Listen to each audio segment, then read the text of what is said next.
What are your greatest achievements in your life? The easy one first. My greatest achievement in life. Yes. What it is, Yes. as at now. Yes.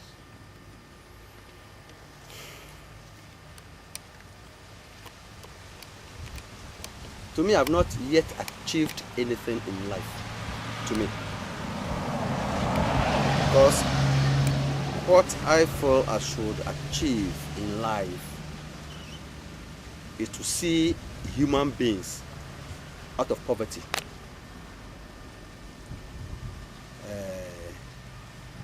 Out of being cheated. And at my level now, I've realized in this country that for you to achieve this, you should be a politician. You must go into government in order to let whatever you think manifest on the people. So I told you that I've not achieved anything yet in life because I wanted to see that through. And it's now that I'm getting into politics so that I can achieve that aim of seeing people get out of poverty. I've become a presiding member of this district assembly, Southern District Assembly, from 2002 to 2006. Like I said earlier, that is when I realized that not until you get into politics, you cannot help anybody out of poverty, because nobody hears you, nobody hears whatever you say. But now, being a presiding member, I was only an assembly member for my village or for my electoral area. And when I came to the assembly, I was elected the presiding member, what you call mayor in England. And having gone there, I've seen that the local governance that Ghana is introducing now is not very effective yet. It is at the preliminary stage. Preliminary stage in the sense that all things that they are to implement are not yet implemented. So people do not understand what is local governance. That is why I'm plunging myself into politics, so that if the local governance is attained fully, then we can take our people out of poverty. So not until I've become something in government, I've not achieved anything. What in your life then have been the greatest obstacles? The greatest obstacle in my life in this country is people tell lies about each other. They tell lies about you, what you are. They will not let the public know that you are that. Particularly if it is potency, if you are potent in some way, they will not tell people you are that, because it will mean popularizing you to the people, and that is where the politics comes in. Because when people know that you are potent in this area, then it means they are selling you to the people. They will know of your importance and they may pick you for a purpose which may hinder their inward and selfish ends. So potentially I want to say I am a social worker. The obstacles in my way is what I've said earlier. That people don't want to project me in this community. Like my brother is doing. He has seen my essence. I have not gone to him, let these researchers come to conduct an interview on me, but he as an individual has seen how potent I am in the community. Hence, he's brought you here. So if I said, what 3 changes would you like to bring? Not the larger goal of making poverty history, but the 3 individual things you would like to do for the community here. What would they be? Good. The first thing I would like to do for this community, we have a very large water body and very large small creeks around us. We have very large land deposits here. We have to take raw water, no chemicalization, to the hinterland by way of pipe. Then we can make large farms the youth will be employed on the farm. That will stop poverty. That will stop this stealing. This will stop hooliganism. So if I have the chance, the water bodies here, the small creeks are there, the land is there, the first thing I'll do is to create such a situation for my people. Secondly, having created these things, it means they are in employment. Because right now we have so many children coming out of school. When they come out of school, it's not all of them that go to further studies. So poverty will be reduced by that. The youth can get employment. Food can come, hunger will be reduced. So we start from there. Then we see development in our way. Secondly, it is my desire that we should create awareness to our people about governance. So when they are aware, they will know their duties and their responsibilities, the roles they have to play. Right now, over here, I pay a yearly rent on the building I put up here to the district, because I know it is my duty to pay such money. But in our place here, property rate, they don't pay, because they feel they have put up the building themselves. They own the property themselves. Even big time money men like Villas Cisneros, like other big organizations in the town, these cellular phones, they don't pay any money to the assembly. It took us time to collect the little money that we were collecting for them, which means they are not well educated to know their responsibilities. But here we are, every time we ask for aids from other countries, and it is somebody's money that he pays. That's why they send to us in the form, which we need to educate our people on their civic responsibilities. It's a basic thing which is lacking us in this country. And you say three things. The third one is how we should improve education for our younger ones. Those who are able to pass examinations with good grades should be assisted. But just as I said, because there's poverty in our community for lack of knowledge, that is how I look at it. For lack of knowledge, if you are able to settle the poverty level, then we can educate formally the youth. So that when they reach certain standards, this type of what I'm saying, that people will not pay even their property rate, when they will know that it is their duty to pay certain things for this country to develop. My next question is, if you were talking to an English boy, maybe who is 10 or 11 years old, who doesn't know anything about Africa or the community, but he is just watching this, what would you like him to know about your community? So, if you had a message for a 10-year-old English child, what would your message be? Yeah, my message to an English child of the age 10 about this, my community, will be that he has never been here. He is only hearing of Africa, for that matter, Ghana, and specifically Songakope in the South Tongu district. I'll talk to him about our geographical position. We are situated, our place is sited along the river Volta. So that should he take the map of Africa and sees Ghana, we are along the river Volta. And we have large deposits of land. I cannot describe the community to the child in totality. With this geographical positioning, agriculture can be the major job for our people in this area. Agriculture basically, because when I say agriculture, like I said earlier, you can go into so many types of production with the river along here. You can do pen fishing. You can do pen fishing in the river. You can do farming of crops, various types of crops, vegetables as well. So in this community, I'll talk about the population. Our population in Songakope here It's about 5 to 7,000 people in this Sogakope community. And we have the basic capital being Sogakope, with a lot of villages surrounding this place. We have large scale of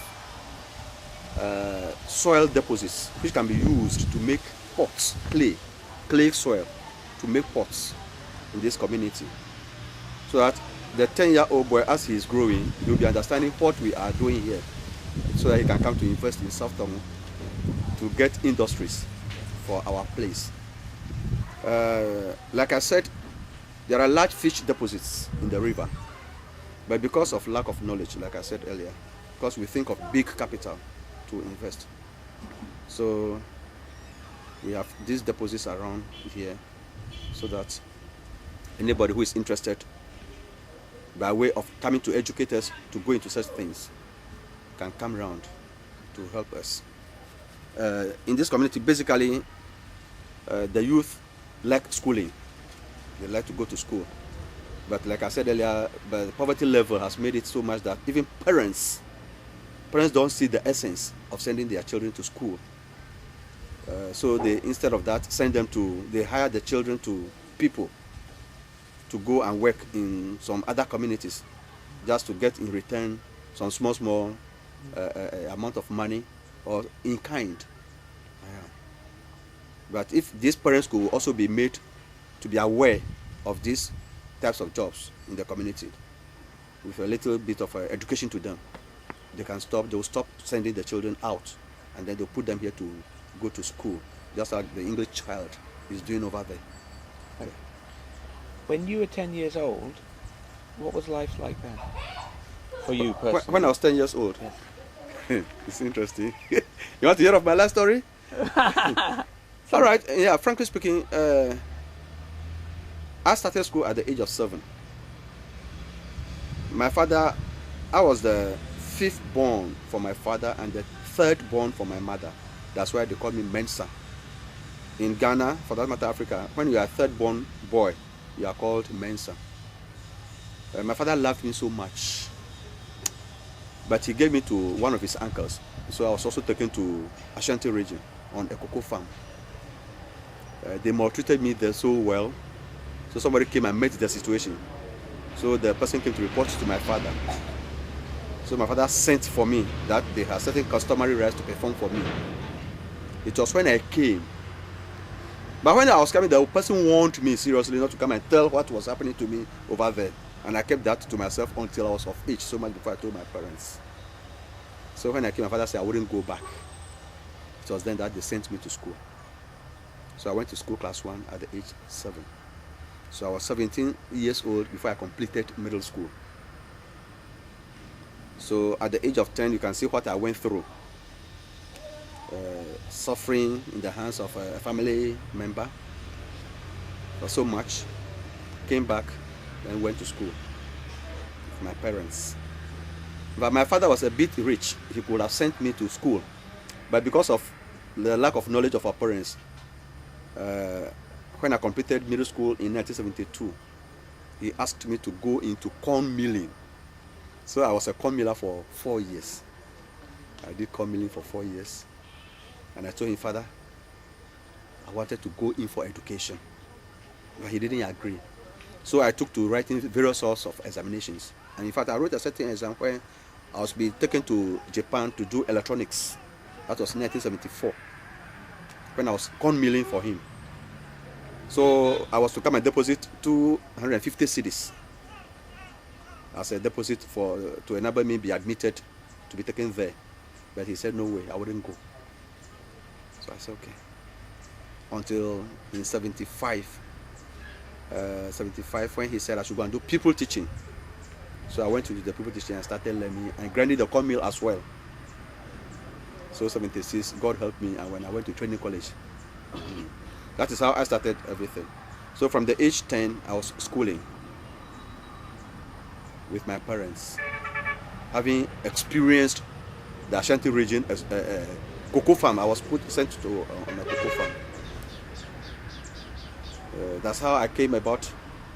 Having completed the teacher training college, I furthered to what I am now.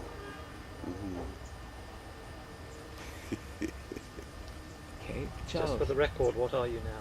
Pardon? Just for the record, what are All right. When I completed the teacher training college, you see, I didn't have the chance of going to secondary school, so I had to study on my own. So I sat for the O levels, ordinary level examination in the house. So I passed it.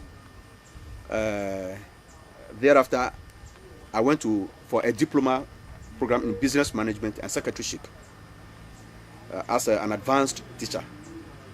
So when I completed that, I came to teach at St. Paul's Secondary School for 4 years and came to open business department in Sogasco Secondary School. Thereafter, I went to IPS, Institute of Professional Studies, to do chartered secretaries and administrators. But because of the pound sterling, there was nobody to sponsor me. my headmaster would not allow me to run the 2 courses with teaching. So I had to come back after 1 year's attendance of the Institute of Professional Studies. When I came back, I didn't feel fine. So I applied again. I went to the university to do B.Ed, Bachelor's in Education, Secretarial and Management option. That is what I hold now. Bachelor's in Education, Secretarial and Management option. That's what I have now as a teacher. Very good. And as a teacher, what do you feel your responsibility is to the generation you are teaching? Oh yeah, I wouldn't want to talk about my course area, but as a teacher, what I went through, like I said now, I wouldn't want the generation now to go through such a situation. That is why I feel poverty, if it is eradicated among our people, nobody will send the child anywhere. So the child from the scratch can start education. And I think cutting down of our population is very important, so you don't have too large a family. When you have too large family, such problems may erupt. But in fact, basically my father didn't send me there because he couldn't look after us, but he was pestered to allow me, because during my childhood many people liked me and everybody wanted to take custody of me. Maybe that was what led my father to giving me to those people. So basically, I want the generation now to go into serious formal education, so that nobody should be left without going to school. That is it, basically. So that this poverty and the awareness could be created in our people. How's your experience of childhood affected you as a father? Do you think you love your children more because of what you went through and react with them in a very different way? I think you could see how my daughter was going about me, how I was handling her. Yeah. If all of them should be here, and very interestingly, I have so many children because my father was single. He was born alone. My mother was also born alone. They were single people. So they wanted us to go into it so much, and because they were admiring those things, I unfortunately went into it. So I have too many children, but I am not. How many is too many? Do you have a machine? I have about 10 children. So I have about 10 children now. So before I went to school, I went to the training college. I had about 2 children. Before I went to training college in 1976, I had about 2 children. So I feel that's why I said the population should be minimized. I will encourage people not to give birth to so many children, because that will not help to maintain their families, and that will not help them to have their children have good education. They will become stagnant if they should have so many children like that. 2, 3 children now will be okay, so you can maintain them. It's good everybody should send his child or her child to school, formal school, at least to the university level, at least first degree. Yeah. Is appropriate. One of the very sad problems that was raised with us today was that of teenage pregnancy and girls getting pregnant very young and obviously being single. I mean, is this a problem that you identify with? And have you any comments on that? Yeah. Basically, it is the poverty which is bringing about that, and the parents' irresponsibility of parents. Now, if the fathers or mothers are not prepared, like I did in those days, I just completed Form 4, that I impregnated somebody's daughter. So if God were not on my side, I would have been the greatest thief in Africa. But God is in my side. I worked hard, and I am what I am today. So we have to discourage teenage pregnancy. And how do you discourage it? By doing away with poverty. Because it is the poverty which is causing the girls to go in for boys. So they start with boyfriend-girlfriend issue. My boyfriend, my girlfriend. Even when they are in school, so they drop out from the school. And so that is why the government has brought in this non-formal education division. So when the girls drop out of school like that, we can bring them in by taking them through the non-formal program, of which I am the district coordinator. I am the coordinator for non-formal education division for South Tongu now of the Ministry of Education in the district. So it was that meeting that I just came from when you were waiting for me here. We are trying to bring on board those who have dropped out of school due to this poor way of handling themselves or conducting themselves by getting pregnant, having one child, and then being left by the parents or by the men. They become caretakers of the children and themselves. And those who are not reasonable enough go in for a second one. And the poverty line continues, the chain continues in that manner. So it is good. We have to look at this non-formal education division also to encourage them to bring such people on board so that the education level could be raised in this country. Yeah. You mentioned God earlier. I mean, how important is faith in your life? God? Basically, I belong to the Africanian mission. That is the Sankofa faith. But we all mention God. If anybody says there is no God, the person, excuse me to say, I don't know your belief, the person is a fool. Because there is an omnipotent director of one's life. So that when your life is not directed. Like I said earlier, for me, nobody directed me to this course. Like I mentioned earlier, my father was drawing me to be a corn miller. But with God's guidance, I've been able to reach this level. I never had advice from anybody. I only took inspiration from life. So taking inspiration from life is God's direction. God, that is in our conscience. That is in our conscience, directs you as to what to do if you listen to Him.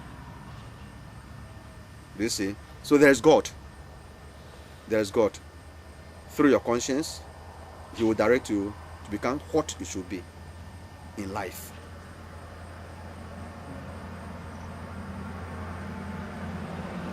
Any question more? You have worked very, very hard to achieve what you have done.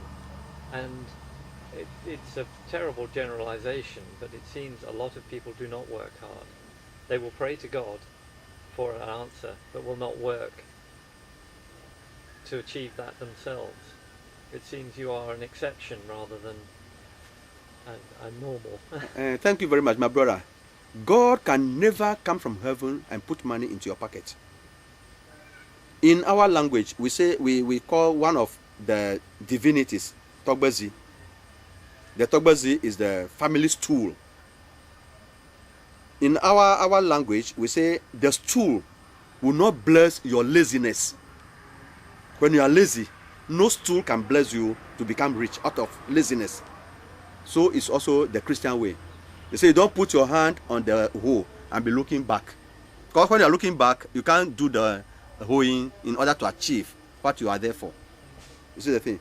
So, if you're calling God, you must work hard with your hands, with your mind, so that God can bless whatever you think to be. So when I say I worked hard, it doesn't mean it's my strength. It's not my strength that made me work hard, but God's direction. God's direction make me, like I said, to be what I am. Because what I've achieved, at least in Ghana, Mr. Kuva will tell you, for a teacher to have certain things that I have today is difficult. But I am a very good farmer. The mango trees you see here are out of my own innovation. We have orange plantation over there. It's out of my own innovation. I've planted these things basically for my people here to see that the land is good. But come and see, they rather come to steal these things here. You see the thing? They come to steal them when I'm away. When I'm out of town, they come to steal it. Instead of them coming to let me tell them where I got the seedlings from, for them also to acquire some land and plant them, they steal them. But I say when they are stealing one day, God will bring them back on track. So, if you are lazy, you can't achieve anything. You have to work hard with your hands, with your mind, with your body. And when you pray to God, it's then that He will answer your prayer. You can't be praying and the manna will fall from heaven. It has passed. Those days are no longer existing. Yeah, we work for it and pray alongside. Do you think that's what's now influencing you to look at politics? That you can bring that sort of attitude and dedication to politics? Thank you very much. Yeah, like I said I have been a presiding member for the district assembly.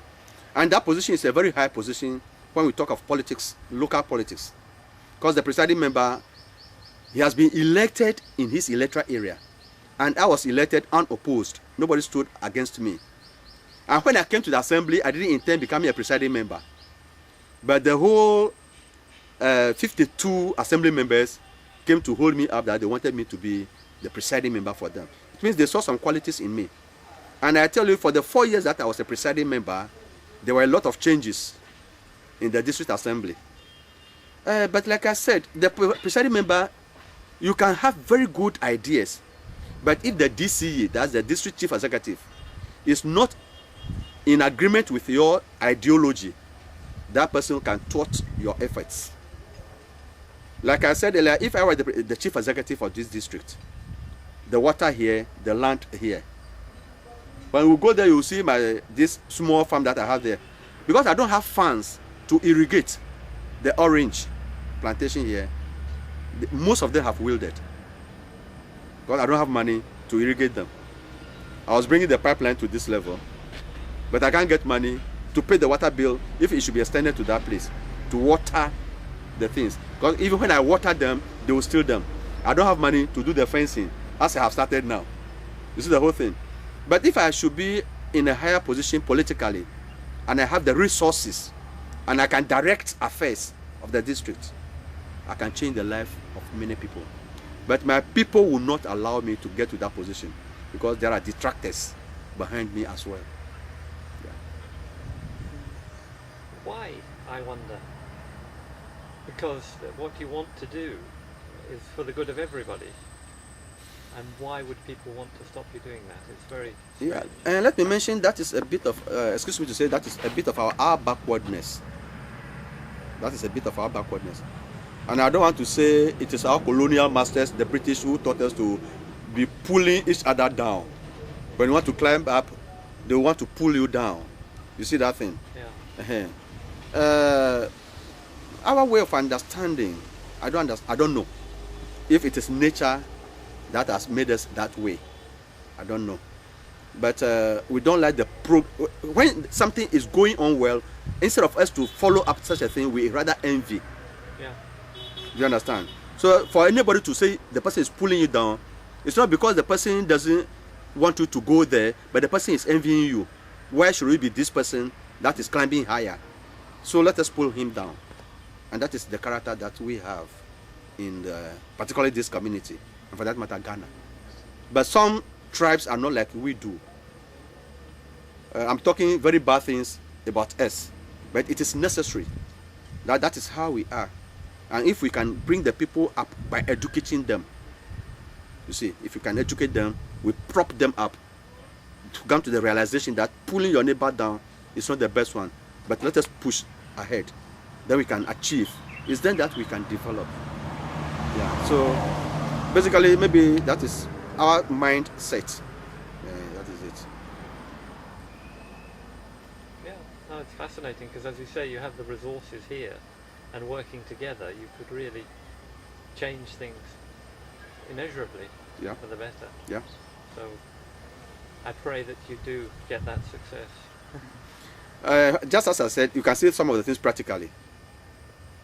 This mango tree here, we sell one of these mangoes at least 2,000 cedis for now. 2,000 cedis, one. And this mango can bear about 100 fruits at least. If this mango bears 100 fruits and you sell one for 2,000 cedis, how much would 100 give you? Almost 2 million cedis. You see that thing?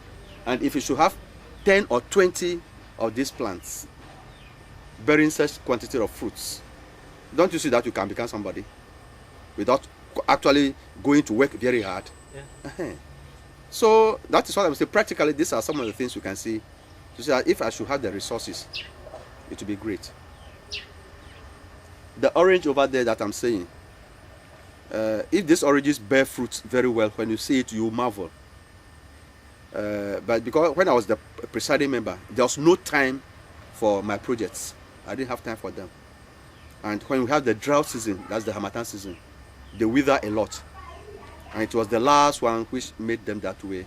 But I couldn't achieve my aim for these crops. In fact, that is the basic reasons why I should get out of the assemblymanship. Because they don't even pay you salary there. You rather have to spend money on people. Yeah, you have to spend money on people, which I did so much. And some of my resources should go into servicing my colleagues. I wanted to put it somewhere for some time now. Yeah. But later I'll go in again. Yeah. So Ghana is 50 years old. Where would you like to see Ghana in another 50 years' time?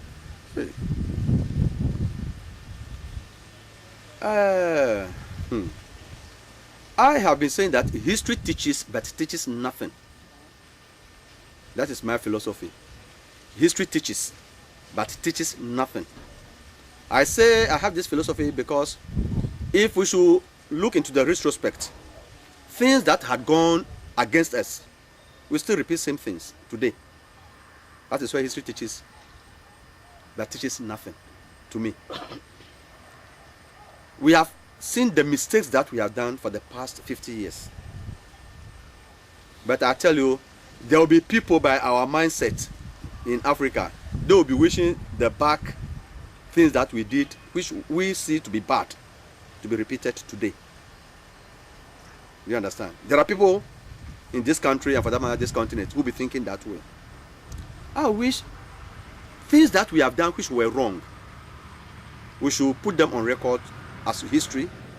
That should not be repeated. Never again. Then it's then that we can move forward.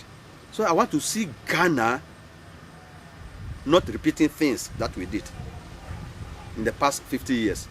Let us build upon the good things that we have realized, be it mental, be it physical, be it spiritual, so that we can spring on such things.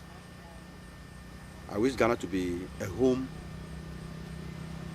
for joyous people, not for people who are gnashing their teeth as we did in the past 50 years. That's great. Thank you very, very Yeah, much for thank your you. time.